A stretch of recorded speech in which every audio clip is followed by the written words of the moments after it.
If you could walk into an ancient marketplace 10,000 years ago, something would feel immediately familiar. People buying and selling, goods changing hands, voices haggling over prices, and something would feel deeply wrong. Nobody is using money, not coins, not paper, not anything.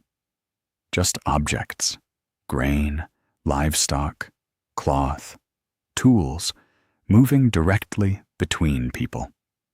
For thousands of years, this system worked well enough. Until it didn't. For most of human history, people lived in small groups.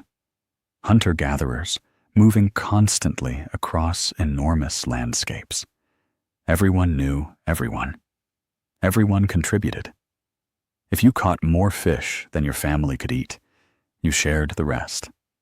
Not because you were generous, because in a small group, generosity was survival.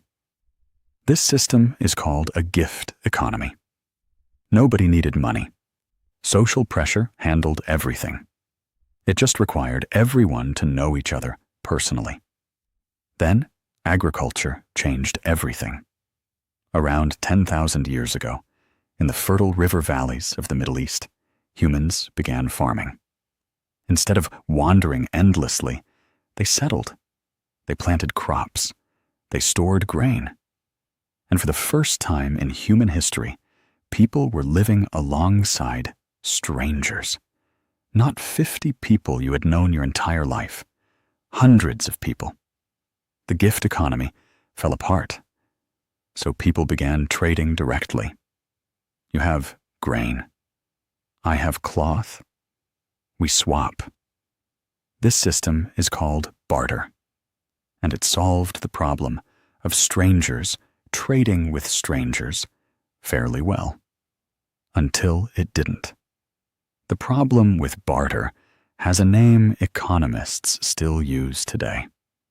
For a trade to happen, you have to want what I have, and I have to want what you have.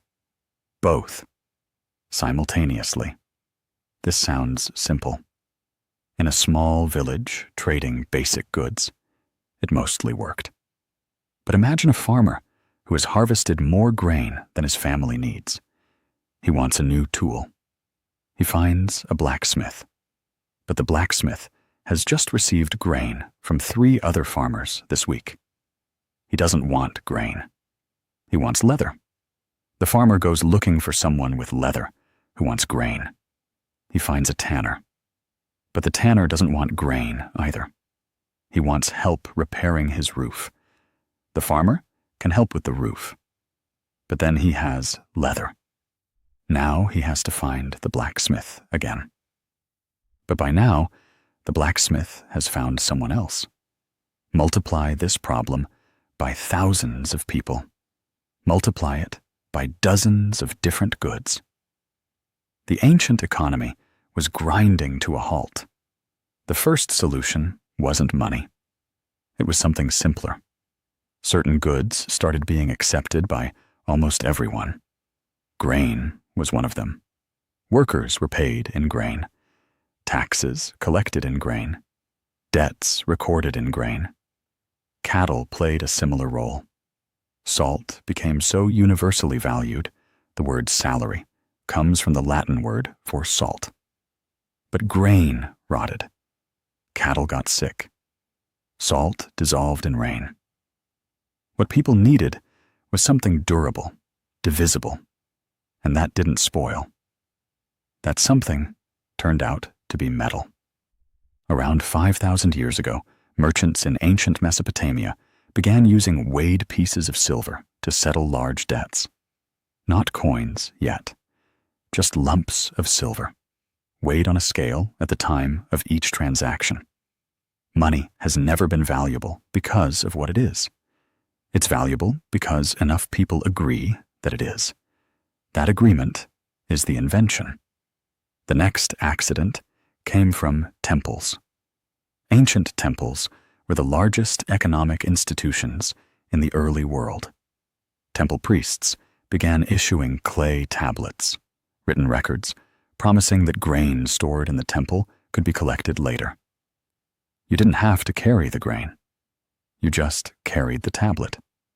People realized the tablet could be traded. The first actual coins appeared around 600 BC in the kingdom of Lydia. Trade accelerated. Markets expanded. Cities grew. And tonight, when you tap your phone to pay for something, you are standing at the end of a chain that began with a farmer who couldn't find someone who wanted his grain. He never knew what he started, but now you do. If you enjoyed this story, please like, subscribe, and share. See you in the next video.